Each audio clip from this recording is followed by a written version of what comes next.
So I'd like to welcome everyone to the first Kili webinar of 2021. We've got a great panel with us today and wanted to welcome everybody. I think they'll probably be trickling in over the next minute or two. We're excited to have everyone here today. So thank you for joining us. I want to give a little quick background on Kili and who we are and what we're doing. So we were founded off the belief that it was time that consumers were included in the data ecosystem. We're here to help fuel your marketing efforts for first-party compliant data, thus giving back to the consumer, which is paramount. Kili is the first and only data company and privacy ecosystem in the world that pays consumers for the sale of their own data, thus making them the broker of their own data. And with shifting consumer mindsets and ongoing data privacy regulations, Kili is really solved for compliance, consent, fidelity, and first-party data. And we're all about talking about what's going on coming up with the cookieless world, which is why we're having this amazing panel today to talk about the value of first-party data in the cookieless world. So I'd like to introduce our panel. We have Jessica Simpson, who is on my bottom right here from Publicis Media Exchange. She's an SVP, Global Data and Tech Strategy. We have Timur Yarnall, the CEO and founder of Neutronian. We also have Sarah Poli from Hearts and Sciences, who's Director of MarTech Solutions. We have Anudit Vikram, who's the Chief Product Officer of Media Math. And then we also have Yi Wang joining us from Nissan United Global, Global Data Strategy Director. So first and foremost, I'd love for our 5 panelists to introduce themselves, tell us a little bit about who you are and what you're responsible for at your respective company. And after that, basically in terms of framing the hour, we have a couple questions for each of you. And we'll allow each of you to answer the question. And let's keep this as much of a dialogue as possible. We'd love for each of you to jump in and let's have some fun in this hour. What do you say? Sounds good. So let's get started with Jessica. Great, thanks.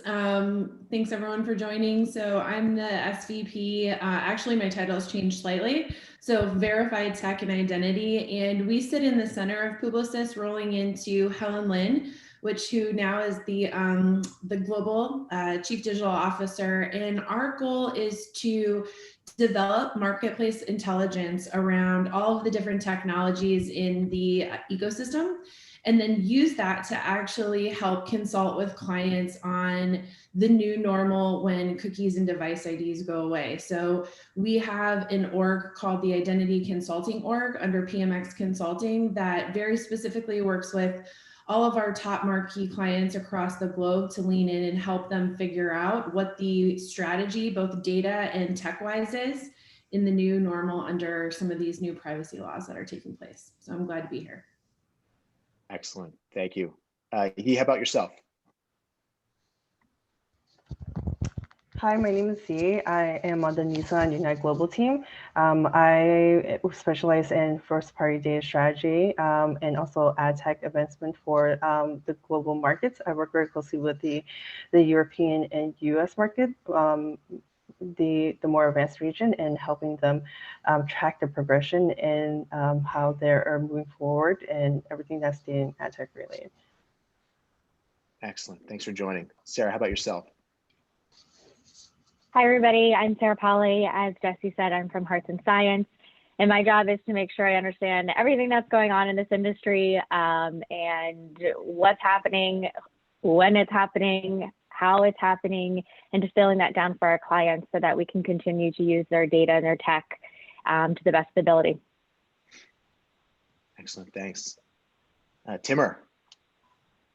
Great, thanks, Jesse. Hi, everyone. I'm Timur Yarnall. I'm the CEO, co-founder of Neutronian. So our vision is to be the Moody's of data quality. So we are here to create a data quality framework and scoring system for all the audience data that is packaged and sold everywhere. My background is in audience verification. So I had previously started a audience verification platform that was sold to Comscore. Been thinking about data quality for a long time. And I think, as Jesse, you talked about, including the consumer in the equation, is vitally important. And our goal is to have a comprehensive data quality framework across, taking into account everything from consent and compliance onto the transparency of the source and to performance, which I think we've all focused on very much. And in our methodology right now, consumer compensation is a key part that we factor in. So I think that'll be an interesting part of the dialogue. Absolutely. Thank you. And last but not least, Anudit. Thanks, Jesse. Hi, everybody. Thank you all who are here joining us today. My name is Anudip. I'm the Chief Product Officer at MediaMath. MediaMath is a DSP, so we work on behalf of brands as well as agencies to help them execute marketing campaigns with the highest degree of efficiency possible. In my role here, my job is to make sure that we bring out the right set of features and the right platforms that our customers can use, especially nowadays, thinking about the world that is changing around us, around as far as identity goes, the third-party cookie, the way measurement changes. So a lot of interesting stuff going on in preparing for the 2022, and certainly in the very, very near future, maybe days or weeks away, what happens with IDFA changing as well. Absolutely. And thank you for joining. And we have a great panel here, obviously, different disciplines and data experts and gurus here. So we really appreciate everybody joining. So I guess I'll start with you, Anudit. So in building your product and dealing with the changes to the various identifiers, how is MediaMath in particular approaching and addressing the changes coming around due to the deprecation of the third-party cookie in the mobile ad ID? Yeah, that's a great question. I'm sorry, everybody else. I'm going to take the next 59 minutes making sure I'm answering properly. No, I'm kidding. Well, it's quite obvious to everybody that we have a big change coming about, and I think we started preparing for this about 18 months or so ago when we took a look at our device graph and our identity graph, and decided that we have to be in a position where we are no longer dependent on a common identifier or single identifier dependent on a third-party cookie. What we have in place now is a system wherein any of the identifiers, like the LiveRamp IDL or the Merkle's Mercury ID or Brightpool, Zeotap, et cetera, are able to be natively transacted on our platform, whether it is as it relates to targeting or reporting or measurement and so on. Our work has been around ensuring that the systems continue to function even when the identifiers change. And while there is a whole bunch of technical activity that happens there, I think what is even more important for us now, and what we spend a lot of time with our customers and partners doing, is having conversations around helping people understand what is the impact of the change coming about. What does it mean when you no longer have a large coverage of the internet footprint having an identifier available for you to do things with? What does it mean when you are using a DMP that might be using a certain type of identity that it is anchored on, while you might be having to make decisions on what identity you want to use? So from a MediaMath perspective, we are on one end ensuring that the technical systems and pipes are in place that allow transactions to still happen, irrespective of whatever identifier the buyer and the seller might want to work with. And then we have a pretty strong set of focus on working with the partners, with our customers, to help them identify what are those steps that they should be taking to be prepared for the world when the third-party cookie goes away. And this kind of falls in line with a strategy that we put in place some time back, which was, we call that a source, which is the idea of a clean, transparent supply chain.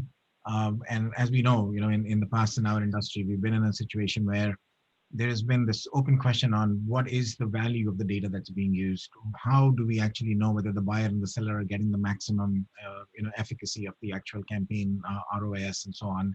And so as a part of Source, one of the things in Source is the concept of addressability, which is making sure that as a buyer, you know who is the user that you're buying. And that completely jives with the changing world around the fact that addressability now is different. It's no longer an unknown or kind of pseudo-known third-party cookie, but it's now actually a pretty well-known first-party identifier in the most cases. And so how do you maximize what you can do, even though the volume of that first-party identifier is a little lesser than what the typical third-party cookie would be? So that's a lot of work that goes in from a MediaMath standpoint. I'm sure we'll keep digging deeper into this, but I do want to give other people a chance to talk about their stuff as well. Absolutely. Is there any follow-up here from the panel here? I think, like you said, we could talk for 59 minutes just about that one question. I think the concept of data quality and the value of it, I would just point to, I think that gets into immediately the idea of a more of a fit for purpose, or, you know, the value has to be tied. You know, we look at data quality, and I think it's, you know, there's baseline pass fail measures you may want to have with data quality. Beyond that, especially as we start talking about standard, you know, data segments and what is first party and what is third party, can you really delineate it? But when you can marry that, and I'd be interested in much more on the buyer side, what does that mean in the context of the real customer journey and the taxonomy? So I think this whole, we've had that whole discussion with brand safety, where brand safety started out binary pass fail, and it's become much more nuanced in terms of sentiment analysis and marrying the inventory to the customer journey and the client taxonomy. And I think that's the same place we're going to have to go with data, on top of delineating this huge shift with identity. So just touching on a lot of things there. Yeah, very fair point. I mean, we spend a lot of energy in ensuring that we have the appropriate, and I keep using the word systems, because, you know, there are platforms and then there are integrations, et cetera, that have to come into place to be able to execute to a good business outcome. And I think, you know, what we try to do very often, what we land up doing very often in our industry is kind of over-rotate on the technicalities of things. You know, there is a cookie, there is an identifier, there is a connection, there is a hop, et cetera, et cetera. And I think we sometimes lose the view into the outcome, the business outcome that the buyer or the seller is trying to drive. And I think what is going to happen with the change coming about is that we will have a lot more clarity on what exactly we are able to do, and therefore, you know, from a Media Math perspective, we ensure that while we are providing the technologies that are required for these transactions to happen, we are equally focusing on making sure our customers are able to get to those outcomes that they want to drive, and not necessarily just use technology for technology's sake. Excellent. Well, thank you, guys. That's really great perspective from you too. I really appreciate it. The next question is for Jess in particular. I'm kind of curious from an agency perspective, you know, in a cookieless world, how does this affect your overall advertising strategy? So for example, digital, print, out of home, audio, et cetera. You know, will you be looking to work with companies that have a resolution for universal ID? Yeah, absolutely. So I think what's kind of interesting is everyone is scrambling and thinking about what are the different channels that I need to invest in that have more of that one-to-one component where I can target or measure. And I think what's kind of interesting is that, you know, advertising has worked for a really long time, and it's going to continue to work. What's going to make it more difficult is that you're just going to have gaps in terms of what you know about who you're talking to and what you know about the actions that they took, and tying that back to investment, right? So advertising itself is going to continue to work, and we're not really in the mindset where we need to do these massive shifts to different platforms just because of some sort of identity functionality. Now, that said, I mean, we made significant investments in Epsilon, as everyone knows, who has a CDP and an identity solution. And we take a very agnostic approach in terms of being able to partner both with marketing identity services. So I kind of think, you know, back office that power CDP, as well as those front office solutions like Newstar, LiveRamp, ATS. And so we take the position of, yes, ID-based targeting and measurement is going to be critical in the new normal, and it's going to be an integral part of the value exchange. But there's quite a few other tactics that underpin the strategy that are going to be really complementary to an ID sort of strategy. So when clients ask me, you know, how do I need to shift my media investment? It's really more about, I think first you need to take a step back and you need to understand why this is happening. So what are both the regulatory changes that are happening and the fragmentation of those regulatory changes? Why is that sort of forcing these big tech companies to take matters into their own hands under the guise of consumer privacy, but really I think more for risk mitigation and control of their own sort of data and media ecosystem? And then think about what are the technologies and data strategies that you need to implement in order to support the net new workflows. So really understanding the concept of a privacy first business model and being able to not necessarily find something that helps you maintain the status quo, because that's not really the right approach, but how do you lean into a variety of multiple solutions that are both ID based and non-ID based to help inform net new targeting strategies, both from authenticated traffic, which as most of us know is like 20% of the internet, and then how do you actually approach that for the other 80% of the internet that you don't know, when things like pixel-based retargeting break. So, I think from a technology standpoint, first understanding why this is happening, and then understanding what technology is rising up to support the net new complicated workflows, like CDPs, CMPs, ID-based resolution, and digital identity, and then thinking about how that can actually be part of a larger strategy. Because really, fundamentally, first-party data has always been, I think, the solid foundation for a good marketing program. But now you're just more akin to the fact that you can't just pull it in, right? You have to be able to unify it and enrich it and really understand that data set in order to create more universal targeting and measurement strategies that allow you to sort of support the new normal. And I think this concept of a value exchange is 100% predicated on the new technology around digital identity, right? It's like, here, give me a piece of information about you so that I can talk to you in a privacy preserving way in exchange for something else.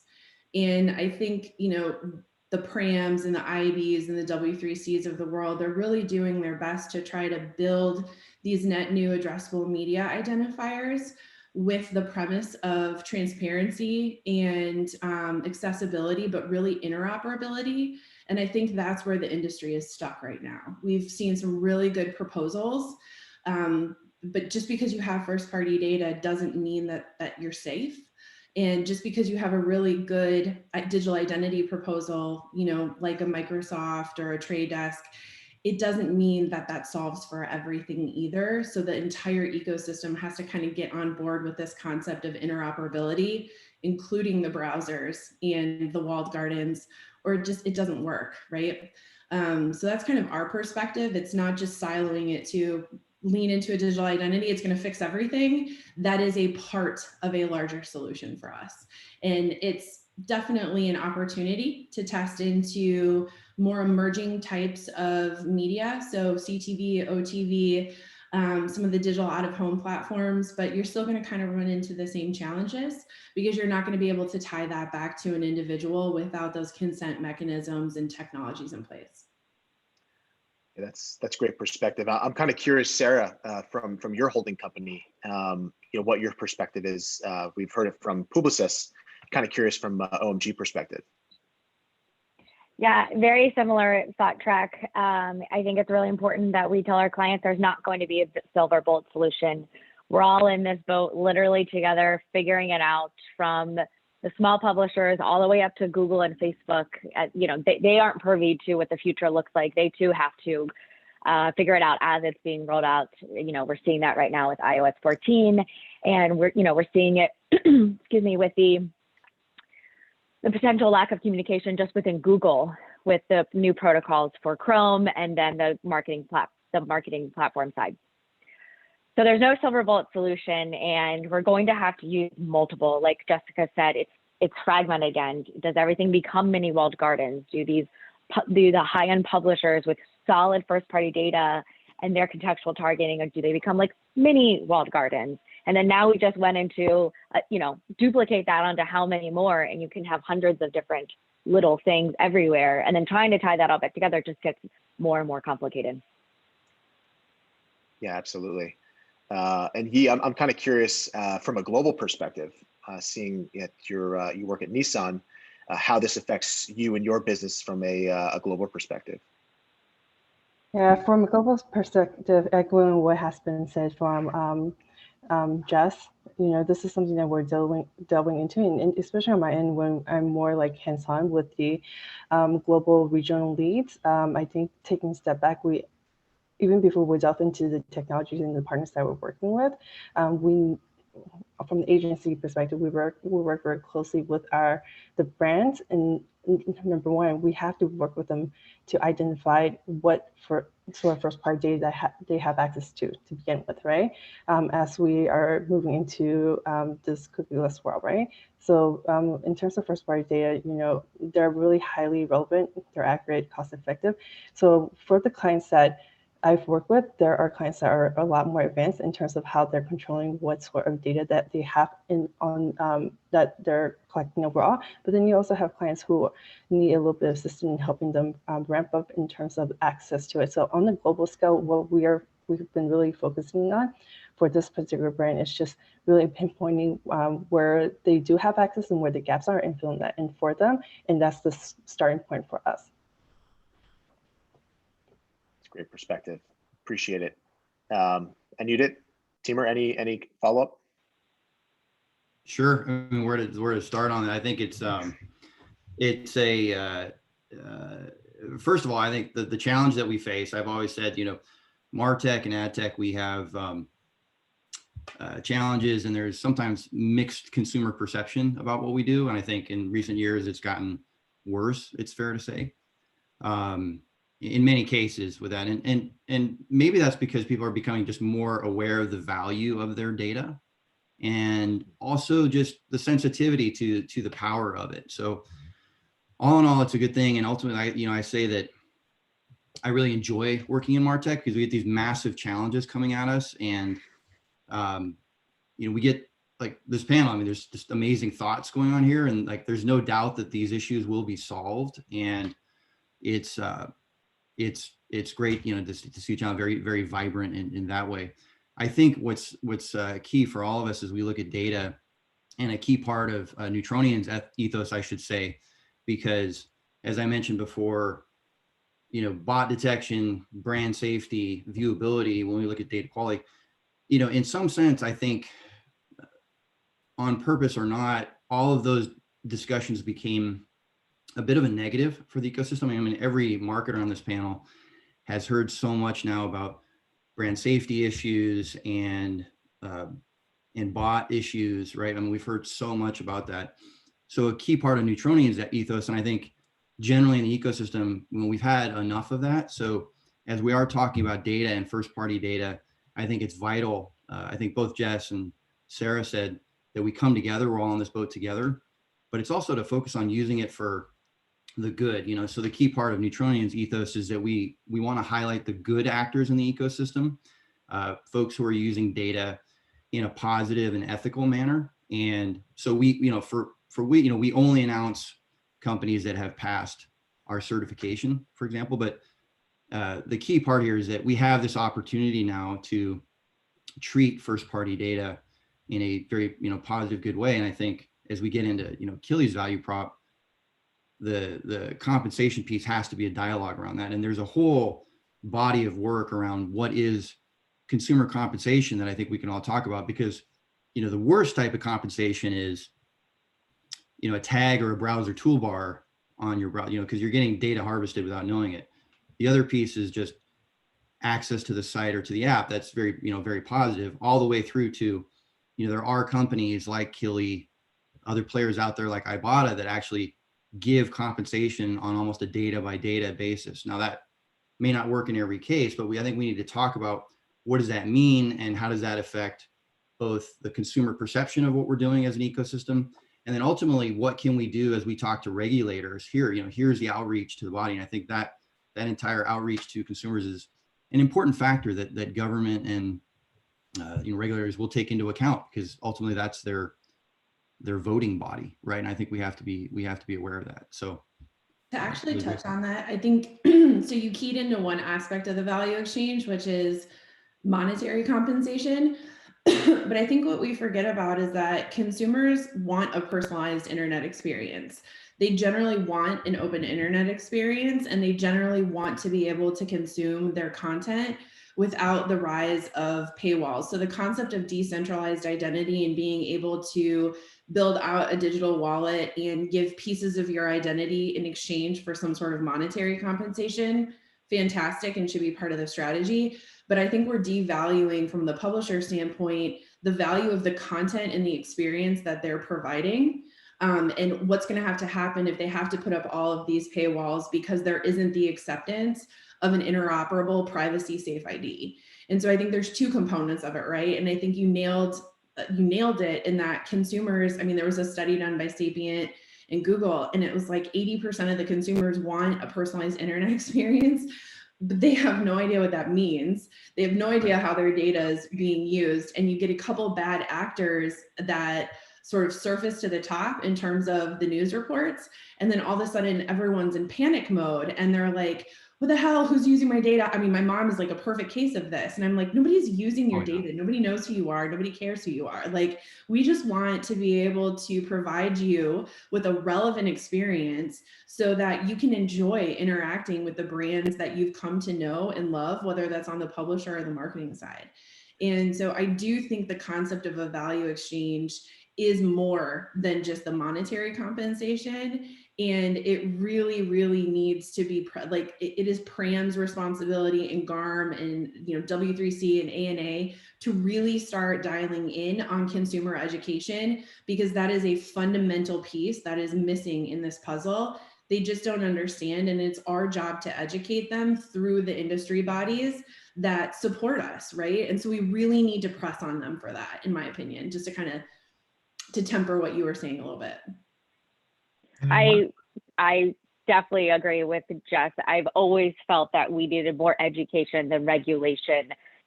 Virginia just came out with a new law. Like, how many states? Like, can we even all keep up with them at this point? And as a consumer, like, at the end of the day, we're all consumers. And at the end of the day, like, are we really getting anything out of this? Is this really benefiting us? I've been diving into iOS 14. I'm doing a presentation for Omnicom next week. And it's honestly like an onion. Every time I dig deeper, it's like a new layer I have to undo. And I'm just like, wow. And I started really thinking about it this week. And I don't know the number of how many people have how many apps. It's probably over 30. I probably am the lower end. But if I have 30 apps on my phone, in the next couple months, maybe even next 6 months, 30 times, I'm going to have to tell somebody, take my data or don't track me. That's annoying. That's frustrating. Like, what does it actually get me? And I think consumers don't truly understand. And I think we need to educate them so that they understand why there's this value exchange, so they don't get upset. Well, they're just asking me for my email to read something, or now I'm going to have to pay for this, or I can't read any more content. And, you know, nothing's free.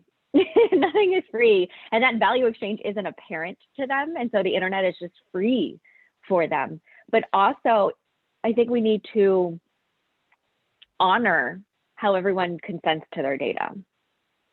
And so most of us have Facebook, Instagram. Did anybody read the 125 pages of T's and C's? I didn't, as a consumer. If I have to do it for work, it goes to the lawyers. Like, I don't even read it professionally, but we consented to it. And sometimes when I hear people say, oh, well, they're taking my stuff and they're doing this, you said yes to that. You downloaded the app, you signed up. So if you actually don't want any of your data to be used, you really can't use the internet if you think about it to its basics, which is pretty crazy. Because we can't do our jobs anymore, or, you know, a lot of things with life. And we saw the pandemic shift how much we need this technology to interact with one another. So I am all for education. I think the challenge is like, how do we do it?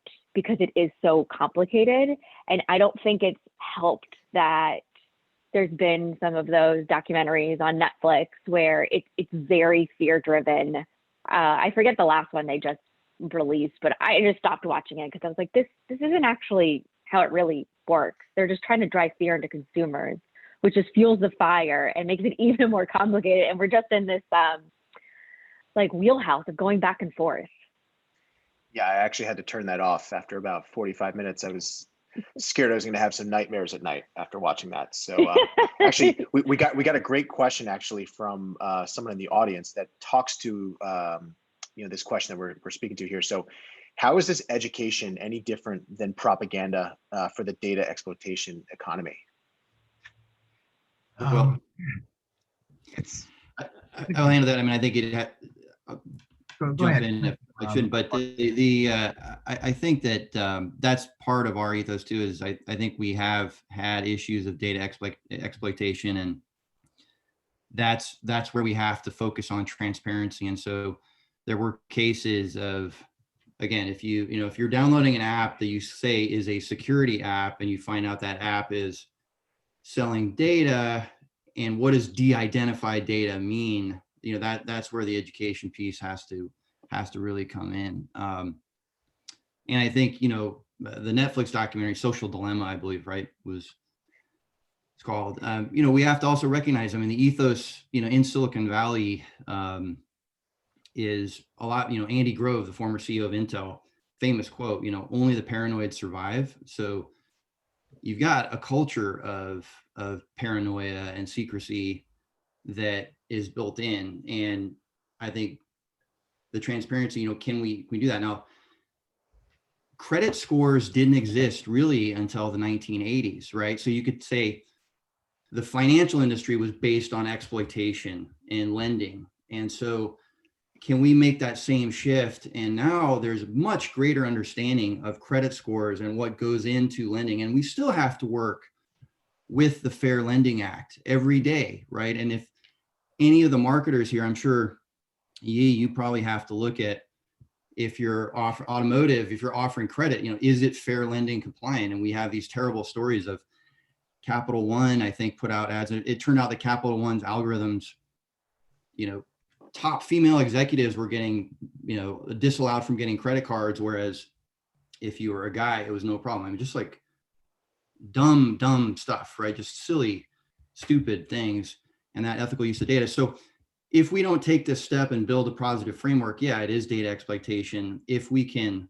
focus on that transparency, then I think there's many ecosystems that have evolved for the benefit, but we go deeper, deeper on that. And I'd be curious for Yi, I mean, our research has shown that demographically, I think my mom probably knows Jessica's mom, and they're probably buddies in terms of what she said.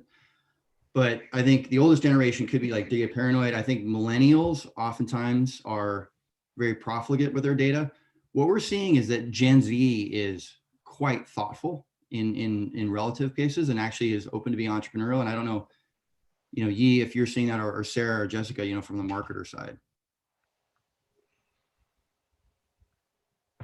Yeah, I mean, I can take that first. So first, I absolutely agree that there is bias. And one of the things that we're digging into from the center is how we can start, because again, like I mentioned, I run the Verify team, and the team of individuals that support that process is trying to lean in and understand from a diversity and inclusion standpoint, like, how do we actually audit the ML and like AI that we're leaning into. So one of the things that's coming up a lot is, in the absence of having access to first party data or zero party data or third party data about a user, you start getting into these concepts of like scoring inventory, scoring impressions, scoring, search terms. And how do you do that in such a way that doesn't create bias while still supporting the concept of a value exchange? We also work with a lot of fintech companies, and the Fair Lending Act, the way that security and privacy actually works within the technology that they're investing in, and making sure that those biases aren't in place are critically important. So we do think about that a lot. And in terms of the authentication partners we work with and data platforms, as well as the data partners we work with, we're starting to really work with our privacy and legal team to understand what are some of the baseline requirements we need to have in place to ensure that there isn't bias that's happening with our media buying. Absolutely. Anita, did you have a comment? Well, actually, most of the comments were very nicely addressed. We had a good conversation around this. I will say that every comment made here was very valid, right? I mean, do we need education? Yes. Who is responsible for making sure that education happens? Us. Do we have an inherent bias in trying to educate the world in a way that actually makes our businesses better? Kinda. So we got to be careful about that as well. Why is this education important? Well, and to the question about is it data exploitation, I would say it is exploitation only if there is no transparency. As long as there is transparency, it is not exploitation. Then you know what you're in for and you understand that. But it is complicated. It's complicated because there are, and it's complicated because we made it complicated. There are so many hops that things can follow. There are so many daisy chains that actually come into play. There are so many publishers and so many advertisers and so many supply paths that you can actually use to buy something. And every one of these has its own unique, look and feel. It has unique data that it uses or it does not use. And I would say um, one thing which is, which we are seeing now, and has happened in other industries, it's very difficult for society to keep up with technology because technology moves really fast, and then society kind of tries to catch up with it. So we are now in this area where we are over-rotating on privacy, over-rotating on legalities and regulations to make sure that we don't allow technology to do things that we don't want technology to do. And honestly, we don't know what we don't want technology to do because we don't understand the power of that technology. So it's a little bit of a catch-22 there in some ways. And I will say that before it gets better, it's going to get a little bit more chaotic. Like we are going to, it started with Europe. It's in California, certainly in 21 other states in the United States, where we have very, very complex regulations around what is meant by privacy, what is opt-in, double opt-in, opt-out, not opted out. I don't even know what I'm saying. Like it's so many different things that happen there. Um, we are talking about no third-party data, but yes, let's have first-party data. Okay, first-party data hashed as an identifier being made available.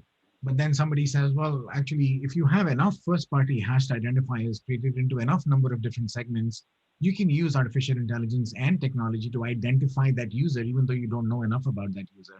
So, all right, let's move to cohort-based learning. All right, what does cohort-based learning mean? We don't really know. Can it actually happen inside the browser? Yes, it can. If I have many cohorts, what does that mean? Oh, wait a second, browser payload is going to be too high, and many cohorts will give me more information than I should actually get.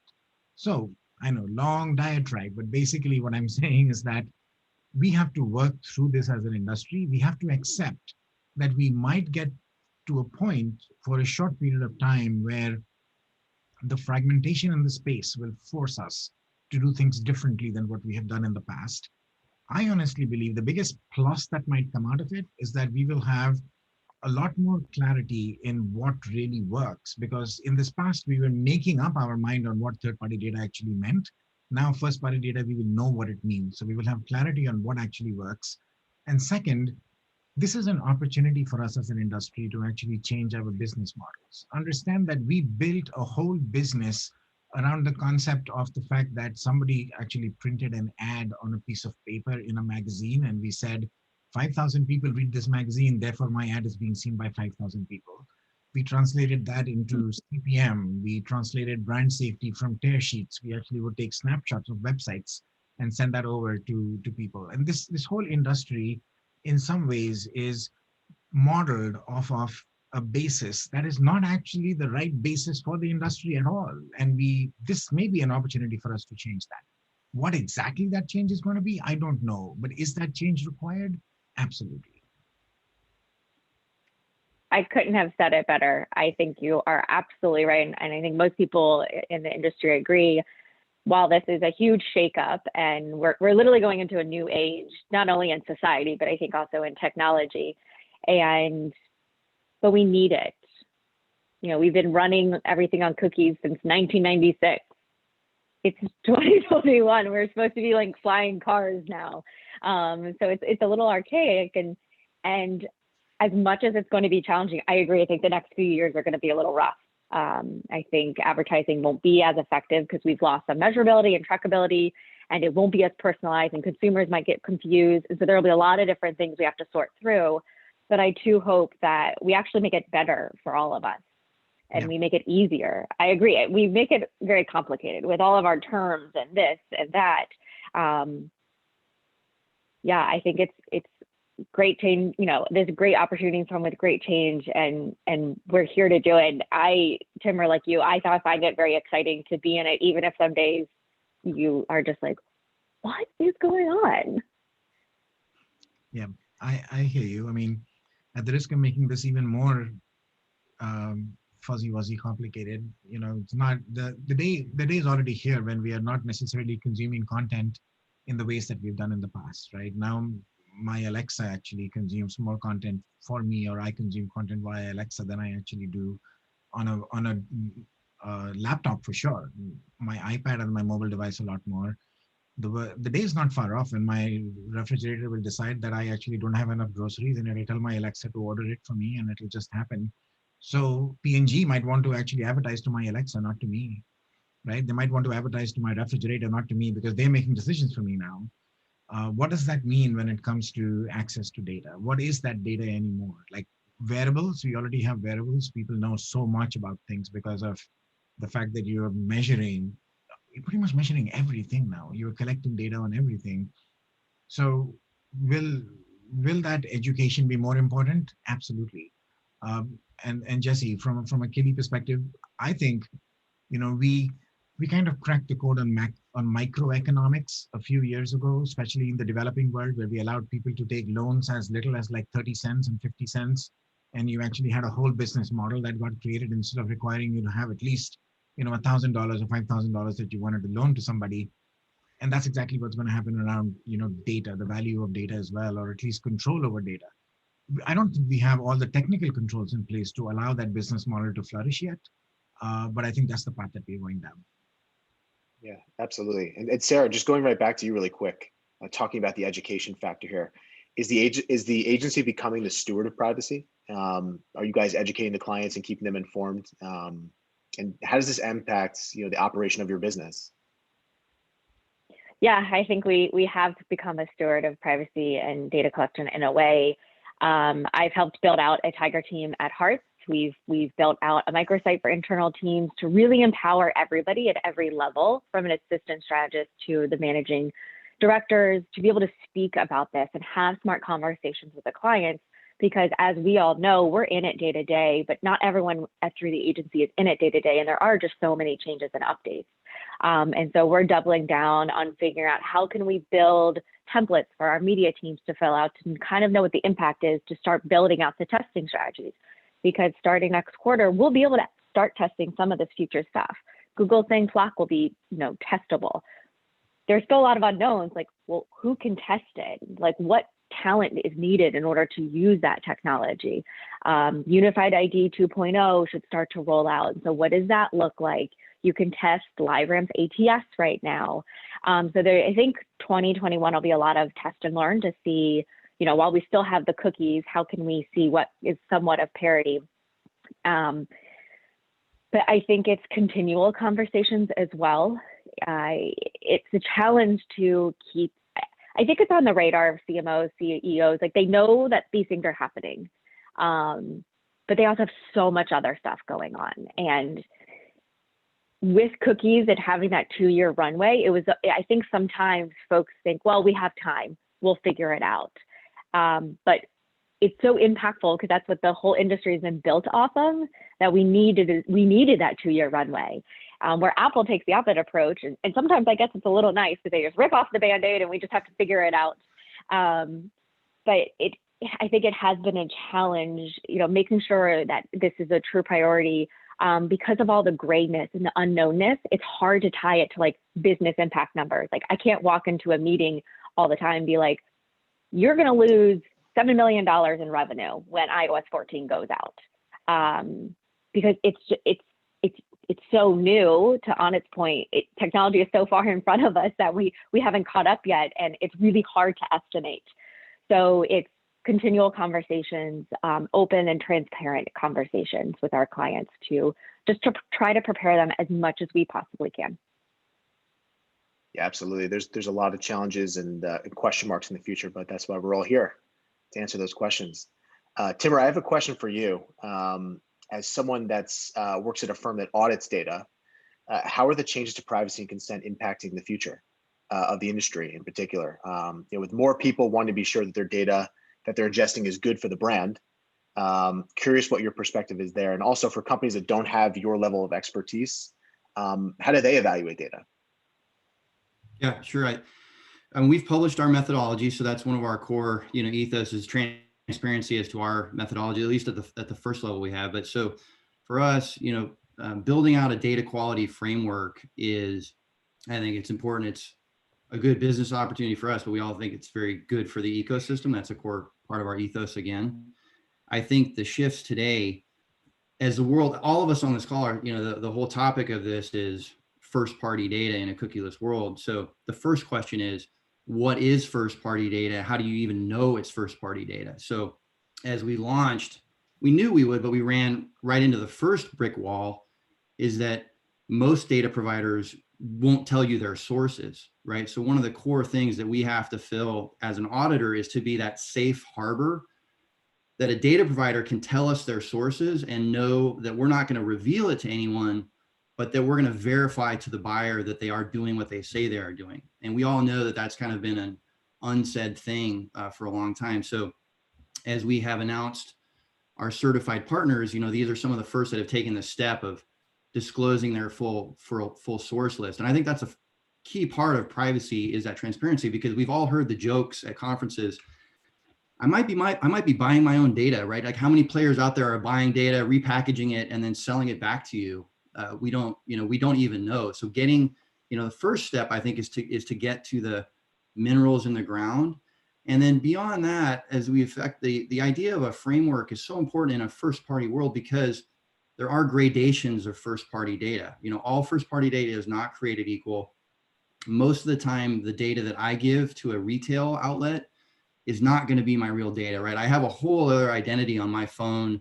And this is the thing of, I've got a Google Voice number that I give that I don't look at except when I'm looking for spam. I've got all of these things, and we all have that who know that, and consumers do as well. So I think the point is, with the privacy and regulation, how do we show transparency without breaking business models? And we think the source verification is a key part of that. But then beyond that, the question becomes, if you as a marketer or you as a publisher are being encouraged to leverage your first party data, or as an agency, you're going to your client saying, leverage your first party data. What does that mean? Well, it means mix your first party data with other data sets to get to scale, because that's what we need.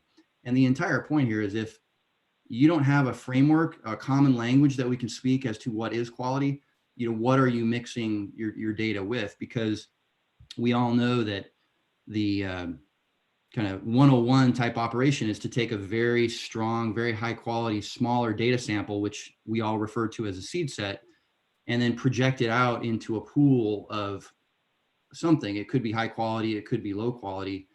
And each of you on this call have your own team's methods for verifying that. And we're trying to standardize that. So this type of dialogue, I think, is so positive, because for us, this is what we're pushing. I think Kili has had a very positive step on just putting it out there and trying to talk to the consumer. At the same time, we want to bridge and build up best practices with everyone else on this call.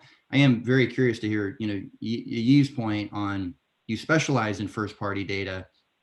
And I think, Yi, if you were to say, you've got to be a detective in some ways, and I'm sure you have a huge, framework built up to verify that. But do you only rely on the data that you've gathered directly, or, as you vet other data to be considered as first party? I'm sure it's so thorough, but how do you even get to that? How do you get to the minerals in the ground? Yeah, so we do definitely rely, or there is focus on first party data, but for certain, a part of the job that I used to do, and a little bit less so at this current position, would be to vet partners, right? And it's great that we have you, where you go in and you vet these partners as well. But on a global level, we do have our local markets that we introduce them to these particular partner and have them delve in to see if those partners make sense, particularly for their market. There could be a partner, right? They may have a global presence, but it doesn't necessarily mean that means what works in the U.S. Is applicable in our European markets. Right. I mean, having to operate in a fully GDPR market and et cetera is a different volume. I think, to the point we talk about 21 different states, but GDPR, and then what is going to happen across a hodgepodge of APAC, I think, is super interesting for a global brand. Absolutely. So we have just under 10 minutes here. Wanted to take a couple questions from the audience. I have one here in particular, which I think is a really great one. And I think I would steer it towards you, Sarah and Jess. So the question is, I work for a CPG company and need to help my brands understand the upcoming implications of a cookieless world to brands. How would you explain this to a brand manager? CPG companies aren't particularly loyal, and we are constantly trying to fill leaky buckets of first-party data. Jess, how about you to start? Yeah, I can start. So I'm actually consulting on a CPG brand right now. Interestingly enough, they do have a lot of first party data, which is pretty unique.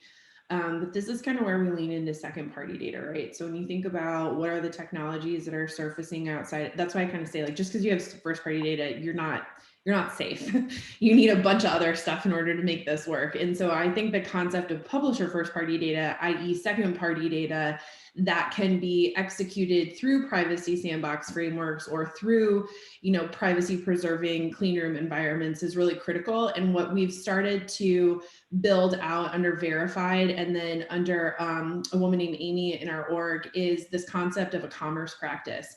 So for CPGs, we kind of think about the retail media networks becoming the next faction of walled gardens, and how can we start working with them not only to get access to their inventory, but to get access to the data in a second party data, PMP type of activation marketplace, but also for enrichment of our own data sets. So we kind of think about it in terms of like, you've got three really critical data sets when cookies and third party data become more affected. It's your first party data tied to some sort of PI, typically an email, mailing address, whatever. And then you've got the publisher second party data and you've got your campaign data. The problem is that contractually, a lot of these publishers aren't going to allow you to extract campaign data or the second party data in the same way that you've done it in the past. So being able to tap into those data sets to at least create insights that can inform what your personalization strategy is. Because I think all we talk about is data, but we lose, and I'm 100% guilty of this, we lose sight of the fact that it's data plus tech plus media plus creative. And in order for the net new ecosystem to work, you have to focus on experience and you have to focus on creative.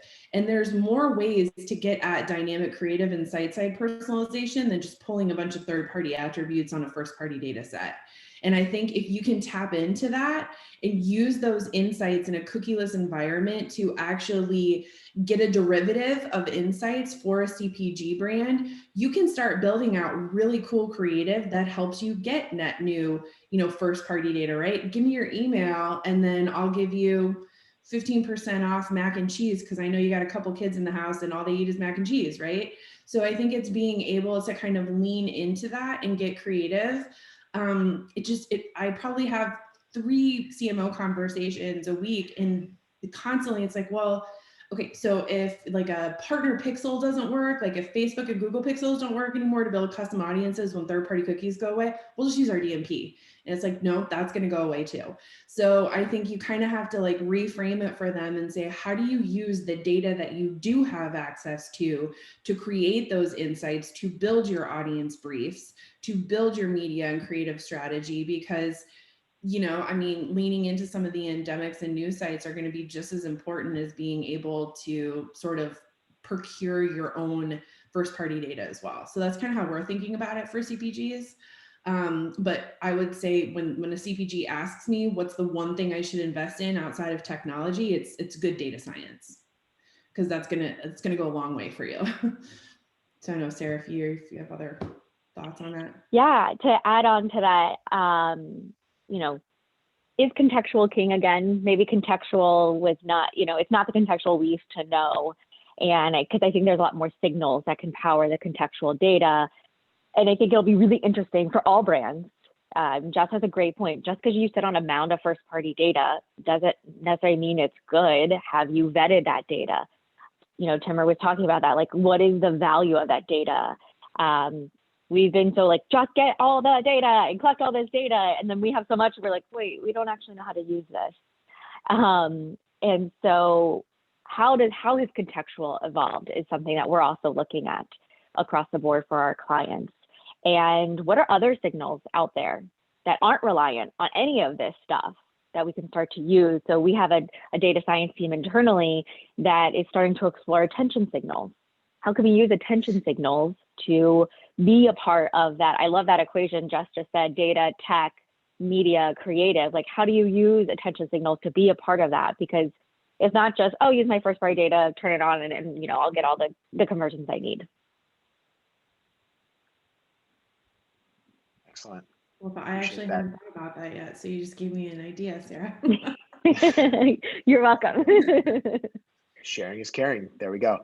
So we've got about 4 minutes left. I think this is a really interesting question here, and I think it ties into everybody here on the panel. So if stirring fear, into consumers hurts the industry, why would these larger companies stir that pot? How does it benefit Apple, Google, and Netflix, et cetera, to exploit those fears? Oh. Let me take this because I might have a very polarizing view, and I'm happy to hear other people talk about it as well. The fortunate for them, unfortunate for everybody else part is that the fear is about a direct relation, about access to data where a certain entity does not have a direct relationship with the user. Any entity that has a direct relationship with a large swath of internet users is automatically incentivized to try to not have any other data sharing means allowed to happen, because they know that they have a direct relationship and therefore can do whatever they want to and have the right to do whatever they want to. So as much as it sounds like stirring fear is actually a problem for the industry, honestly, it's actually the best thing for Google, Amazon, Facebook, Apple. Apple is actually fighting the privacy fight, saying there should be no use of any data because their entire business is built on hardware. They actually don't care that much about data right now.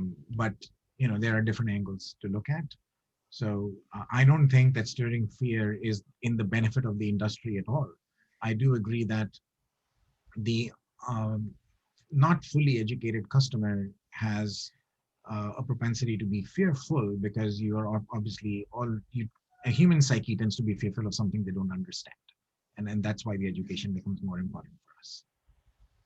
I would just pile on to that quickly and say that I actually think it's about control, and I think it's about risk mitigation, because they know that fragmented public policy is coming down, and using archaic technology puts them at great risk and liability. And so they've taken matters into their own hands under the guise of consumer protection, which is actually sort of counterintuitive because of some of the antitrust DOJ stuff that's going on. But they're kind of taking it into their own hands and saying, okay, well, we're going to protect you, right? But really, I think it's more about protecting themselves and having more control. Ditto to that. I definitely think it's a guise. And I think if they can create swirl, and it's a constant swirl and no one can really figure it out, then they're protect themselves, they're not at risk, and then they can just continue to increase their revenue. Yeah, absolutely. I think we could probably talk all afternoon. Maybe next time we do this as a happy hour, I think we can talk about data and privacy and all that good stuff over some drinks. Let's get back together on a Clubhouse, right? Let's all get back together and do a Clubhouse or something. Yeah, next time we'll do this on a Clubhouse. Neil will be there next time as well. But it seems as though that our hour is up. I want to thank everybody for joining. Timur, Jess, Sarah, Anudit, Yi, and Erica from our team. Thank you for posing all these great questions from the audience. I want to thank everybody for joining us. Lastly, we are having our next webinar mid-March in just a few weeks. And the topic is on the universal ID solutions. And we will have representatives from Lotame, Tapad, ID5, IAB, and Trade Desk.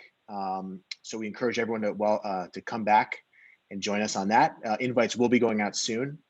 So check your emails. But again, thank you, everybody. Really great panel. And we hope to speak to everybody soon. Thank you, everyone. Thanks, Thank Jesse. you so much. Yeah. Have a great afternoon. Thanks, guys.